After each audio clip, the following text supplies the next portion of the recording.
Selamat bertemu dalam materi elektronika diskrit. Materi yang pertama dari elektronika diskrit yaitu mengenai dioda. Jadi di sini diperkenalkan tentang karakteristik dioda ideal. Istilah-istilah yang ada di dioda ideal, yang pertama ini yang perlu diketahui adalah reverse bias dan forward bias. Kemudian ada istilah anoda dan katoda. Akan saya jelaskan di sini, ini anoda dan katoda. Jadi Anda sambil menyimak buku Microelectronic Circuit, tulisan dari Sedra dan Smith.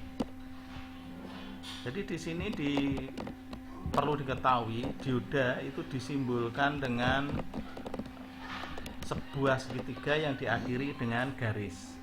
Ujung segitiga awalnya di sini sebagai anoda atau kutub positif, sedangkan yang garisnya atau yang ujung segitiganya itu disebut dengan katoda atau kutub negatif. Kenapa ada positif negatif?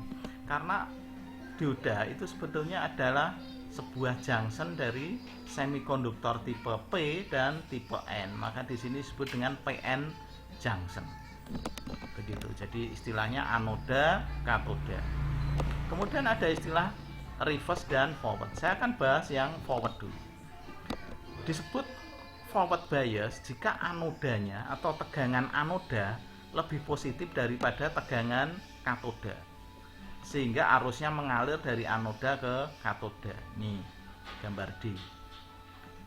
Sebaliknya disebut reverse bias kalau tegangan katodanya lebih positif dari tegangan anodanya, sehingga di sini tidak bisa mengalir arus dari kutub positif ke negatif. Ini disebut kondisi reverse bias. Saya ulangi, kondisi forward bias adalah kondisi di mana anodanya lebih positif daripada katoda, sehingga mengalir arus dari anoda ke katoda atau dari positif ke negatif. Kondisi reverse bias adalah kondisi di mana katodanya lebih positif daripada anoda, sehingga tidak bisa mengalir arus dari anoda ke katoda atau positif ke negatif karena tegangan di negatifnya ini atau di katodanya lebih tinggi. Tuh yang paling penting tentang dioda. Selanjutnya saya akan menunjukkan aplikasi pertama dari dioda itu sebagai penyearah. Nah, penyearah, kenapa dioda bisa difungsikan sebagai penyearah? Ini berkaitan dengan percobaan berikut ini atau praktek berikut ini. Ini sebuah rangkaian dioda yang dipasang sebagai penyearah. Karena dia hanya bisa melewatkan setengah dari inputnya, maka disebut dengan penyearah setengah gelombang. Jadi misalnya inputnya sebuah sinus begini, maka outputnya hanya sisi positifnya saja yang diteruskan. Pada saat siklusnya negatif, dia tidak berfungsi. Kenapa bisa begini ya? Penjelasannya didengarkan. Pada saat sinus di atas, rangkaian ini seperti rangkaian forward. Artinya sisi anodanya lebih positif daripada sisi katodanya, ini ke atas.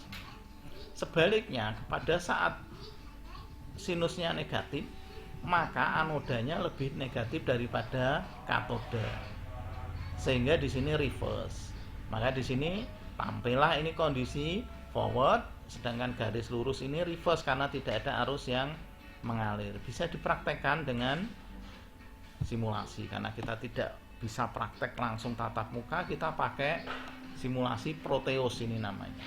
Di sini komponennya adalah transformator, kemudian dioda, kemudian resistor, dan berikutnya yaitu osiloskop ini. Itu ya, sudah jelas komponennya, nanti tinggal mencontoh atau menirukan. Ini kemudian di run, nih tombol bawahnya ada play, step, pause, stop. Kita klik play.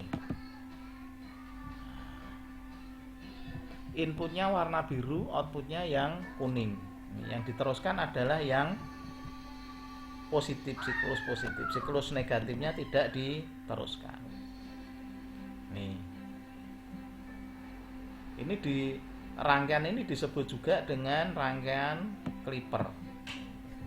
Kenapa? Nah, ini penjelasannya ada di sini. rangkaian clipper, jadi pada dioda itu sebetulnya bisa difungsikan atau fungsi mendasarnya adalah rangkaian clipper. Clipper itu pemotong. Pertama clipper seri ini ya, rangkaian yang tadi saya tunjukkan itu sebenarnya adalah rangkaian clipper seri. Kalau tidak percaya kita kembali. Nah, diodanya yang negatif ini dapat R, sehingga di sini disebut clipper seri. Nah, pada clipper seri itu ada yang negatif dan positif. Clipper seri negatif itu bagian negatifnya yang dipotong. Clipper seri positif berarti bagian positifnya yang dipotong. Nah, yang kita praktekkan tadi clipper negatif karena bagian negatifnya yang dipotong. Jadi kalau tadi sinusnya dijalankan, maka pada saat siklus negatif dipotong. Nah, ini disebut dengan clipper negatif. Tuh. Kemudian saya lanjutkan lagi clipper, penjelasan teori tentang clippernya ini. Nah, ini penjelasannya sama dengan tadi. Jadi kalau ini positif, anodanya, katodanya negatif, outputnya ada posisi forward. Kalau sebaliknya posisi reverse, maka di sini tidak mengalir arus sehingga V outputnya 0. Kalau sinusnya diganti sinyal kotak, maka kotak bawahnya akan terpotong. Kalau inputnya gigi gergaji, maka gigi gergaji yang bawah akan terpotong. Nah, kemudian ini clipper positif, ini clipper negatif. Yang kita lakukan tadi adalah clipper negatif. Sekarang apakah bisa dipraktekkan, Pak, clipper positif? Bisa. Kita praktekkan clipper positif. Kita delete, kita ambil dioda lagi, satu lagi, kita pasang di sini, kita rotate 180. Udah, kalau sudah kita sambungkan anoda dan katodanya. Kita jalankan, yang diteruskan yang bawah harusnya. Nah, ini jadi clipper positif karena yang positif yang dipotong. Itu ya. Oke, kita kembalikan seperti posisi semula. Kita taruh lagi di sini.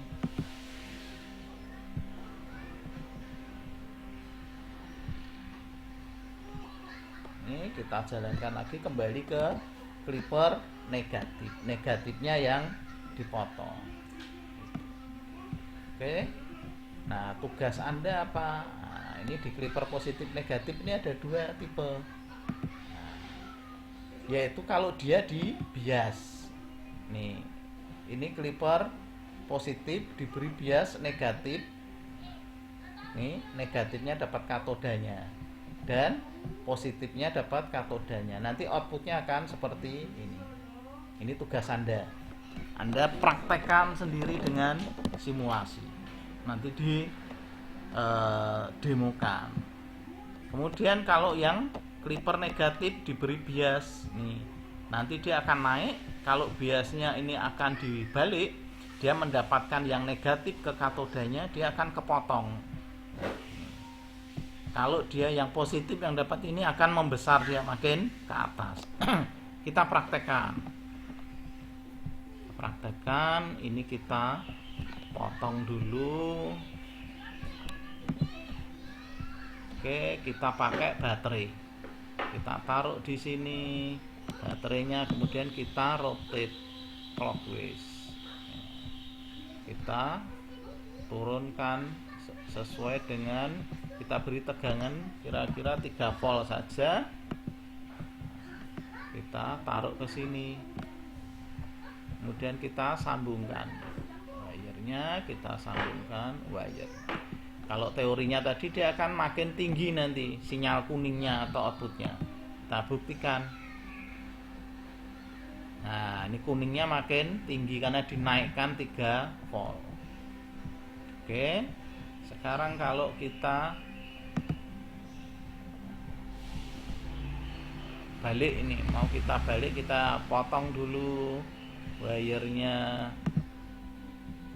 Nah, terus ini kita rotate 180.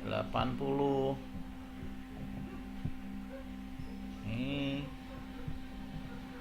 ini, kemudian kita run, nanti sebaliknya sinyal kuningnya atau outputnya makin pendek. Nah, kenapa? Karena forwardnya makin pendek. Nah ini, ya kan? Oke, saya kira materi cukup itu. Anda pelajari, Anda tirukan apa yang saya lakukan, Anda baca bukunya Cedra Smith, kemudian Anda praktekkan yang ini. Nah, ini Anda praktekkan. Demikian, sampai ketemu di materi selanjutnya.